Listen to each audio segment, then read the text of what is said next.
नमस्कार, स्वागत है आपका एबीपी लाइव की इस खास पेशकश में जिसका नाम है बतकही बिहार की। आज है 6 नवंबर और आज ही बिहार विधानसभा चुनाव के जो पहले चरण का मतदान है वो होना है। और आज से ठीक एक दिन पहले राहुल गांधी ने एक बहुत बड़ा बॉम्ब, हाइड्रोजन बॉम्ब फोड़ दिया और आज इसी मुद्दे पर बतकही करने वाले हैं हम। सबसे पहले मैं आपको अपने पैनल से इंट्रोड्यूस करवा देती हूँ। हमारे बगल में आजाद जी हैं, फिर राजेश जी हैं और फिर तीर्थेश जी हैं।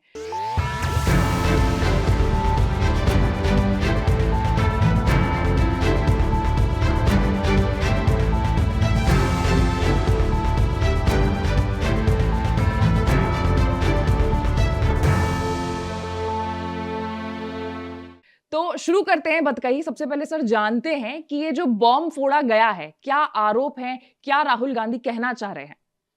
ये एक्चुअली राहुल गांधी चुनाव से एक दिन पहले, जी जैसे आपने जी। बताया आज चुनाव है, वहाँ चल रहा है प्रोसेस, और वहाँ पर है ना कल यानी 5 नवंबर को वो हाइड्रोजन बम बहुत दिनों से बोल रहे थे हाइड्रोजन बम फोड़ने वाले हैं, तो आज उन्होंने ये कह दिया जो कि ये मेरा हाइड्रोजन बम। अगर आप अगस्त से अभी तक नवंबर तक जाए तो ये तीसरी प्रेस कॉन्फ्रेंस है राहुल गांधी की, जो कि वोट चोरी का है। महाराष्ट्र और कर्नाटक में भी कई आरोप लगाए, क्योंकि वहाँ पर वोटर्स डेटा में बहुत सारे प्रॉब्लम थे, एरर्स थे, मैनिपुलेट किया गया। और फिर आए जो क्या हरियाणा में क्या हुआ, पहले वहाँ पर राजापुर महाराष्ट्र के और कर्नाटक के आलान पर के बारे में बात किया, आज पूरे हरियाणा पर ही बोल दिए, क्योंकि हरियाणा का चुनाव उन्होंने कैसे कांग्रेस पार्टी हारी। उसमें वो बोले जो कि 25 लाख वोटर्स का इधर उधर हुआ, जिसमें डुप्लीकेट वोटर्स थे 5,21,000, इनवैलिड वोटर्स थे 93,174 और बल्क वोटर्स यानी बहुत सारे एड्रेस के साथ 19,26,000। तो ये पूरा उनका मोटा ये उनके प्रेस कॉन्फ्रेंस से निकला। इसके अलावा उन्होंने जो बोला जो क्या 93,000 से जो ऊपर इनवैलिड वोटर्स हैं उसका एड्रेस जो अगर देखा जाए तो ज़ीरो था, हाउस नंबर 0, यानी कोई एड्रेस नहीं था, अता पता नहीं था। उसके बाद उन्होंने कहा जो कि 66 वोटर्स ऐसे जगह रजिस्टर्ड थे जो बीजेपी के ज़िला परिषद वाइस चेयरमैन, और 501 वोटर्स ऐसे हाउस में थे जो कि पता ही नहीं चला। फिर वो बोले जो क्या हरियाणा चुनाव 22,000 वोट से ही कांग्रेस हार चुकी है। अगर आप इलेक्शन कमीशन का डेटा देखिएगा तो 1,18,000 वोटों से वो कांग्रेस बीजेपी से हारी थी, अगर सब सीटों का हार का वो आकलन देखें। एक चीज़ और, उन्होंने हरियाणा में थोड़ा मॉडलिंग का भी जिक्र कर दिया, जो ब्राज़ीलियन मॉडल जो है उनके बारे में भी बताना पड़ेगा। उन्होंने एक पिक्चर दिया, वो सो कॉल्ड ब्राज़ीलियन मॉडल, वो 22 बार वोट की 10 डिफरेंट बूथ्स पर, और उसका नाम सीमा, स्वीटी, सरस्वती, रश्मि, विमला जैसा नाम था, लेकिन फ़ोटो वही था। तो इस तरह से बहुत सारे आरोप लगाए। अब जो आपने कहा जो क्या जस्ट एक दिन पहले चुनाव से पहले अगर आप उनके जो हिस्ट्री में जाइए तो बिहार में SIR जो स्पेशल इंटेंसिव रिवीजन जो आया था जून 25 से जुलाई 25, उस समय कांग्रेस ने बहुत ज़ोर शोर से ये मुद्दा उठाया था, और अगस्त में बिहार वोटर अधिकार रैली राहुल गांधी ने 22 डिस्ट्रिक्ट्स में 1300 किलोमीटर पर की थी। तो अब एक दिन पहले यानी वोटर को ये कहना है, देखिए वोटर्स, ऐसा भी होता है चुनाव में, और चुनाव में दूसरे तरह के ये इरेगुलरिटीज़ होती है ये। तो क्योंकि जैसा आपने टाइमिंग के बारे में बताया, तो इस बारे में मैं जानना चाहूंगी कि क्या ठीक एक दिन पहले, वो भी बिहार जैसे स्टेट में, ये जो नैरेटिव सेट करने की कोशिश की है, मतलब एक दिन पहले ही अलार्म कर दिया वोटर्स को राहुल गांधी ने कि देखो ऐसा ऐसा भी होता है तो संभल करके। तो क्या ये नैरेटिव जो वो सेट करना चाह रहे थे वो एक दिन पहले काम करेगा, वो भी बिहार जैसे राज्य में जहां पे आपको मालूम है कि चीजें किस हिसाब से चलती हैं? देखिए, एक तो SIR जो है बंगाल समेत 12 स्टेट्स में शुरू कर दिया है, और बंगाल में सबसे पहले प्रायोरिटी के तौर पर। तो इसको एक तो अब ये है कि अगर इस चुनाव में लूज करता है महागठबंधन चुनाव, तो इनको दिखाने के लिए होगा कि देखिए हम हरियाणा में 48 सीट NDA को मिली थी और 37 सीट हमें मिली थी कांग्रेस को, जबकि एग्जिट पोल में, तमाम जो एग्जिट पोल में हमें आगे दिखाया गया, जैसा कि आज राहुल गांधी ने कहा, तो वैसे प्रोजेक्ट करेंगे। हमने तो पहले चुनाव के पहले बता दिया था कि हरियाणा में जैसा खेल हुआ बिहार में वैसे हुआ। तो एक तो इसको बाद में प्रोजेक्ट कर सकते हैं राहुल गांधी कि एसआईआर का लगातार ओपोजिशन ने विरोध किया था कि एसआईआर नहीं होना चाहिए। तो लेकिन चुनाव आयोग, सुप्रीम कोर्ट भी गए ये लोग, लेकिन सारी चीज़ें हुई।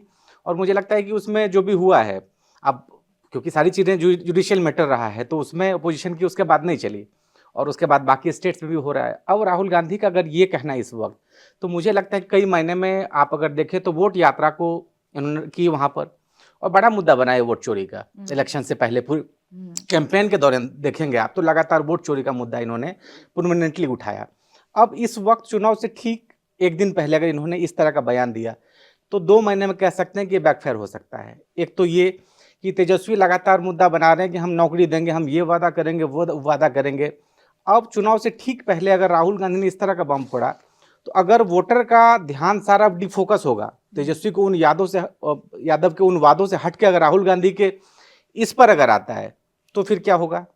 जैसा कि तेजस्वी लगातार वो वादों में अपनी अब तक गिनाते रहे हैं, बड़े बड़े वादे कर दिए, सबको नौकरी देंगे। अब हाइड्रोजन बम जो फूटा है, तो ये जो नई चीज़ आई है, तो क्या लोगों का ध्यान नहीं भटकेगा? और दूसरा ये कि एक तरीके से राहुल गांधी की स्ट्रेटजी भी है कि इसके बाद जब बंगाल में जो उनके छिटके हुए वोटर हैं, वो जिस पर कहीं ना कहीं ममता बनर्जी के पाले में वो वोटर गए हैं, तो उनको खींचने की भी एक कोशिश है राहुल गांधी की।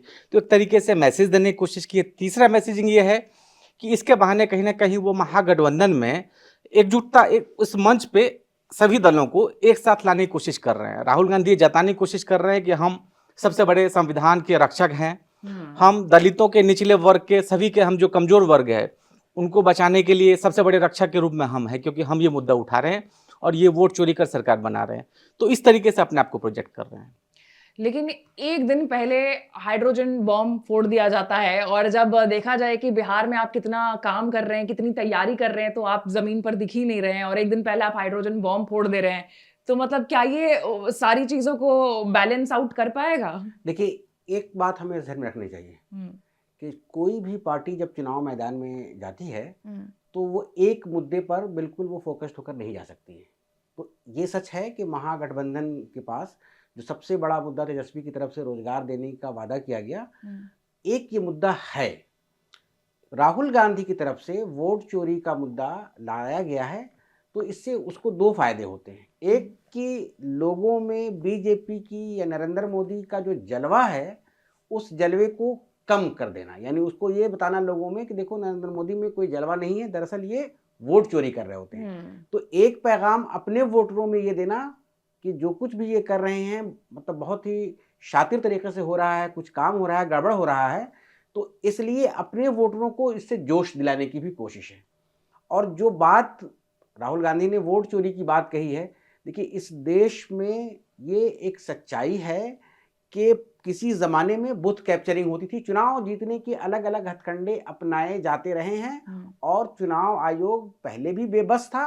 अब चूंकि कुछ सवाल ऐसे हैं जिसका जवाब उनको देना चाहिए, जो चुनाव आयोग नहीं दे रहा है। मैं कह रहा हूँ पहले ज़माने में बूथ कैप्चरिंग होती थी, लोकल गुंडे बूथ कैप्चरिंग करते थे और वो काम होता था। हम 2009 के चुनाव में जब आते हैं, तो पहली बार हमें जब बीजेपी को हार मिली, तो लालकृष्ण आडवाणी ने यह आरोप लगाया कि ईवीएम हैक हो गया।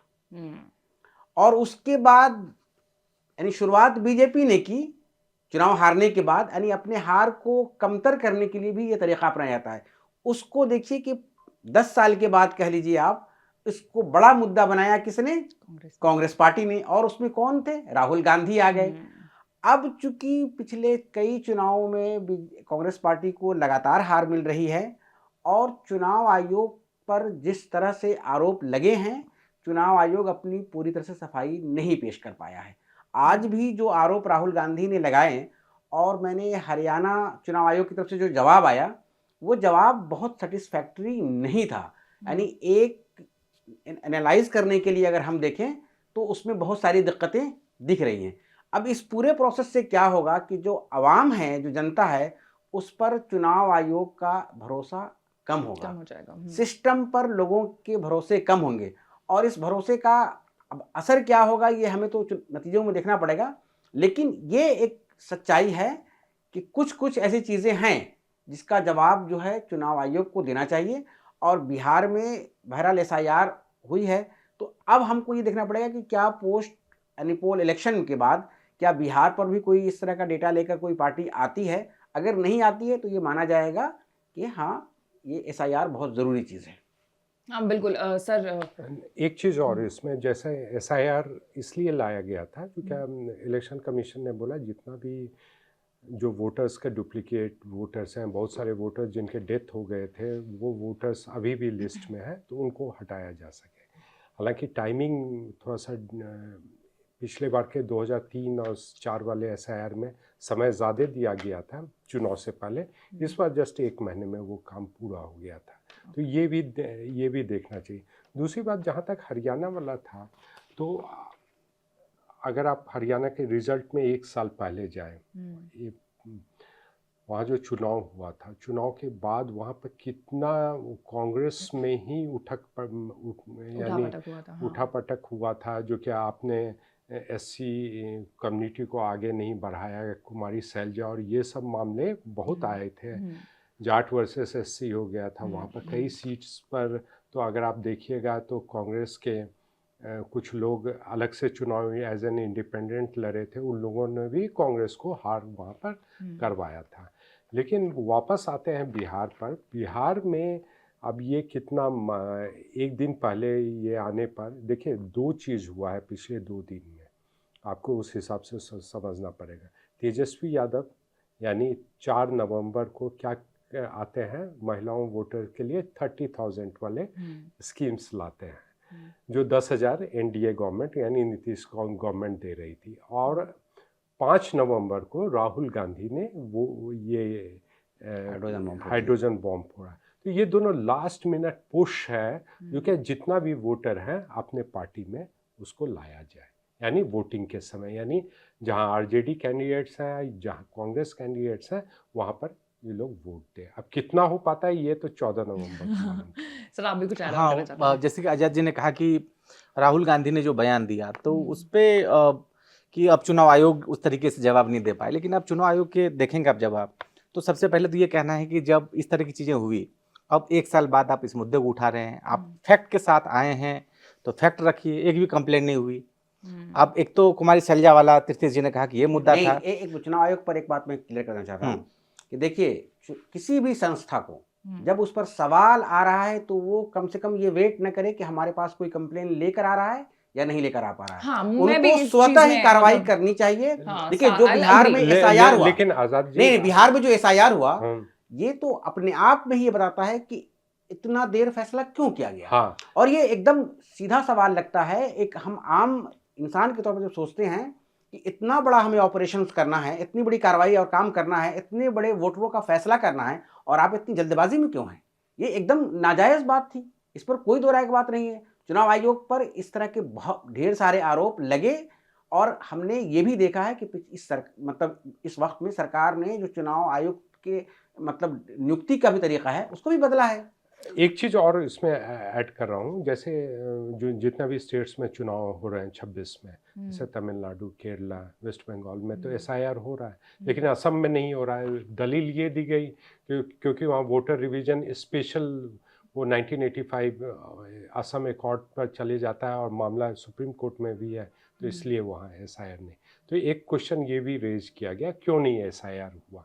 और दूसरी बात है ना, मुझे लगता है जो क्या चुनाव आयोग को, जैसे राहुल गांधी ने ये पूरे लिस्ट दिया है, उसको बैठकर पूरा ढंग से इसमें प्रॉम्प्ट रिएक्शन देना चाहिए, क्योंकि जनता में अविश्वास का माहौल नहीं बनना चाहिए। एकदम राहुल गांधी पर या तो चुनाव आयोग केस करे, लेकिन चुनाव आयोग को खुलकर चुप क्यों है आना चाहिए, ये है, ये आना चाहिए, ताकि जनता में किसी भी तरह का अविश्वास नहीं फैलना चाहिए। और ये बताना चाहिए कि हाँ, हम जो भी यानी चुनाव करा रहे हैं वो फ्री एंड फेयर करा रहे हैं। देखिए, इस देश ने देखा है कि जब TN सेशन के दौर में चुनाव आयुक्त बहुत मजबूत हुआ करता था, तो देश की मीडिया में, देश के माहौल में उनकी तारीफ के पुल बांधे जाते थे और उनकी तारीफ की जाती रही है। आज ये हालात नहीं है कि हमारा देश का हर नागरिक या वोटर चुनाव आयोग को हीरो के तौर पर नहीं देखता है। आशी, एक चीज़ और, ये अगर आप थोड़ा सा डिटेल्स में जाएं, ये 25 लाख जो वोटर्स, जो फर्जी वोटर्स और इस तरह के वोटर्स राहुल गांधी ने जिक्र किया, क्या ये वोटर्स वोट किए थे इलेक्शन में, ये थोड़ा देखना चाहिए। ये सबसे बड़ी बात होगी, जो कि अगर आप डिटेल्स में ले आए पब्लिक के सामने, तो तब जाकर मालूम चलेगा जो क्या ये देखिए उसमें जो ये तो जांच जो का विषय सुझाव बन नहीं जाता है। नहीं जो नहीं सुझाव उसमें है, ये सुझाव आ भी रहा है कि भाई आप तमाम जब वेब कास्टिंग कर रहे हैं, तमाम वोटरों के रिकॉर्ड रखें, किस टाइम पर कौन वोटर आ रहा है, कल होकर कोई क्लेम करता है कि नहीं डुप्लीकेट वोटिंग हुई है, तो वो बात सामने आ जाएगी। लेकिन आजाद जी, एक चीज़ और मैं पिन पॉइंट करूंगा इसमें, अगर आप 10 साल पहले जाएं तो एक इलेक्शन कमीशन का प्रोविज़न आया था जो कि सारे वोटर्स को हम लोग इसमें आधार से लिंक करें, और उसमें इतना बवाल हुआ था और फाइनली वो हो नहीं पाया, उसने इनिशिएट भी किया था। अगर वो हो भी जाता तो बहुत सारे वीड आउट हो जाते, जैसे राशन कार्ड में लिंक जब हुआ तो बहुत सारे वो डुप्लीकेट। फर्जीवाड़ा की बात ही नहीं है, जो बात आई थी शुरू में जब आधार का कानून ही आया था यूपीए सरकार में, तो इसका विरोध हुआ था, और विरोध एकदम बिल्कुल उस वक्त जायज था। आज भले हम उसकी तरफ कुछ भी करें, दरअसल ये बात सच है कि आधार से इंडिविजुअल प्राइवेसी का मुद्दा मतलब परेशान कुन है, और ऐसा कई बार देखा गया है कि इसकी दिक्कतें आती हैं। लेकिन चूंकि अब हम एक ऐसे माहौल में और इस 2025 में हम जब जी रहे हैं, तो हम हर वक्त किसी न किसी तरह से अपने प्राइवेसी को ब्रीच कर ही रहे होते हैं। हमारे पास लोगों को पता है, सरकार को पता है, सारा चीज फोन नंबर। मैंने पिछले दिनों पुलिस को एक चीज़ के लिए फ़ोन किया, वो मुझे एड्रेस बता रही है। 100 नंबर पे मैंने कॉल किया, वो बता रहे हैं कि कहाँ पे रह रहे हैं, लोकेशन पता है, हम तमाम जगह से गुजर रहे हैं, वहाँ पर आजकल कैमरे लगे हुए हैं। तो ऐसा नहीं है, ये चीज़ें अब बदल गई हैं। पहले ज़माने में सिर्फ एयरपोर्ट जाने वाले लोगों को शायद गुजरना पड़ता था मेटल डिटेक्टर से, लेकिन अब हर जगह उनकी प्राइवेसी, उनका एक्सरे, सब कुछ हो रहा है। तो शायद आने वाले दिनों में ये आसानी हो जाए कि किसी तरह से उसको नेशनल लिंक कर दिया जाए। दुनिया के कई देशों में, मैं खाड़ी के देशों में जानता हूं कि 1990 या 80 के ज़माने में सऊदी अरब में वहाँ ऑलरेडी एक नेशनल नंबर दिए गए हैं हर मतलब नागरिक को। यूएस में कितना मैं कह रहा हूँ कि यूएस और यूरोप की बात ही नहीं करूँगी, वो बहुत डेवलप देश हैं। मैं तो आपको खाड़ी देशों की बात कर रहा हूँ। हमारे यहाँ भी ये सिस्टम लागू होना चाहिए, लेकिन ये याद रहे कि सरकारें हमारे डेटा का गलत इस्तेमाल करती हैं। एक विवाद रेलवे ने कुछ हरियाणा चुनाव के वक्त में मेल किए थे, उसको लेकर एक वक्त विवाद भी हुआ था। तो ऐसा नहीं है कि सरकारें नहीं करती हैं डेटा का इस्तेमाल गलत तरीके से, तो ये भी एक डर है। Back to Bihar back to Bihar, back to चुनाव आयोग। लेकिन मैं भी एक चीज मानती हूँ कि जब इतना बड़ा एलिगेशन लग रहा है, तो सामने से आकर के मतलब जो भी क्लैरिफिकेशन है कर देना चाहिए, वो भी ऐसे समय पर जब बिहार में चुनाव है, अगले साल भी 2-4 राज्य में चुनाव है, तो जनता का जो एक भरोसा होता है वो बने रहने के लिए एक क्लैरिफिकेशन आना बहुत जरूरी है। बाकी लौटते अगर अपने मुद्दे पर राहुल गांधी को लेकर के, तो ये अभी जो चल रहा है वोट चोरी का जो नैरेटिव राहुल गांधी सेट करने की कोशिश कर रहे हैं, इसका विजन क्या है, मुझे ये जानना है। कितना मतलब बिहार पर तो ये कितना इंपैक्ट डालेगा वो हम सब जानते हैं, लेकिन आने वाले समय में जब अगले साल और 2-4 स्टेट्स में चुनाव है उसमें, और फिर अगले लोकसभा चुनाव में, क्या तब तक ये मुद्दा इतना बड़ा बन जाएगा? क्या इस मुद्दे में इतनी कैपेसिटी है? देखिए, अपोजिशन पार्टी का एक काम होता है, जो क्या जितने भी जो मुद्दे हैं वो लोग रेज करते हैं जहां भी प्रॉब्लम लगे गवर्नमेंट के काम को या कोई भी जो गवर्नमेंट के संस्था को, ये अपोजिशन पार्टी का काम होता है। अगर आप राहुल गांधी के बारे में देखिए, पिछले 7-8 साल में क्या हो रहा था, राहुल गांधी काम नहीं करते हैं, ये नहीं करते हैं, वो नहीं करते, कोई मुद्दा रेज नहीं करते।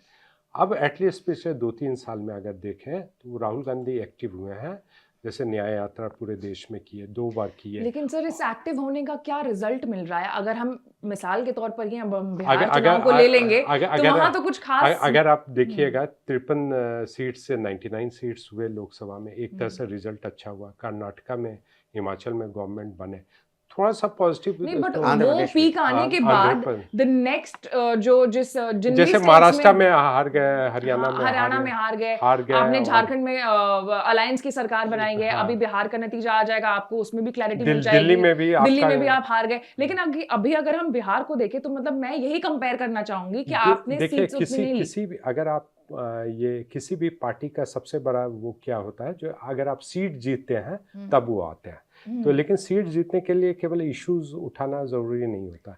आपको लड़ेंगे हाँ, ना। जमीनी स्तर पर आपके कार्यकर्ता को कितना प्रोत्साहन दे रहे हैं, उनकी बात सुन रहे हैं क्या नहीं।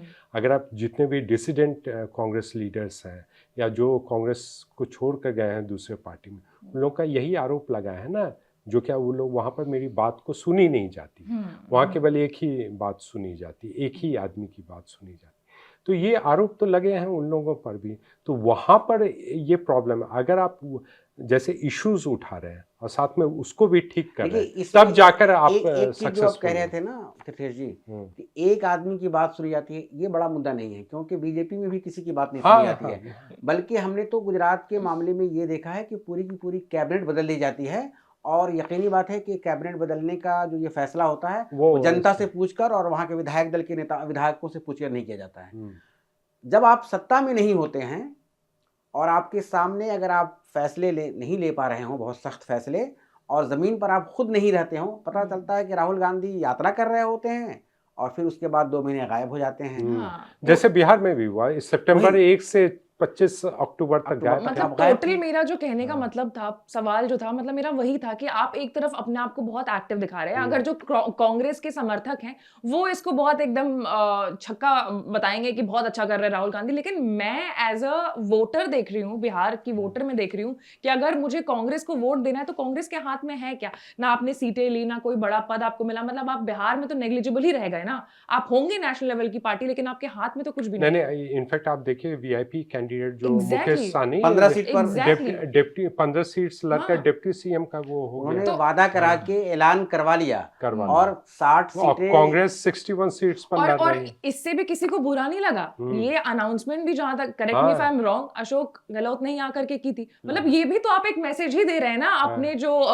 पार्टी के जो समर्थक हैं उनको, कि हम तो कम में संतुष्टि कर ले रहे हैं, कोई बात नहीं। आशी, एक चीज और ध्यान देना होगा, जो क्या डेटा बहुत पब्लिक भी हो गया है। अगर आप बड़े स्टेट्स में जाइए, वेस्ट बंगाल, बिहार, यूपी, गुजरात, तमिलनाडु और फिर ये जितने भी स्टेट्स हैं, कई सालों से कांग्रेस की गवर्नमेंट, मध्य प्रदेश, कई सालों से कांग्रेस की गवर्नमेंट नहीं है। कोई स्टेट में 30 साल हो गए हैं, जैसे वेस्ट बंगाल में मोर देन 35 ईयर्स। आपको जो वो 67 से वेस्ट बंगाल में तो सबसे ज्यादा पहले शंकर राव के बाद तो ये आए नहीं, ज्योति बसु और वो बुद्धदेव भट्टाचार्य और उसका ममता बनर्जी। ममता भी 15 साल 67 के बाद वहाँ पर तमिलनाडु में कांग्रेस गवर्नमेंट नहीं है, 1990 के बाद बिहार में नहीं है, 89 के बाद यूपी में नहीं है।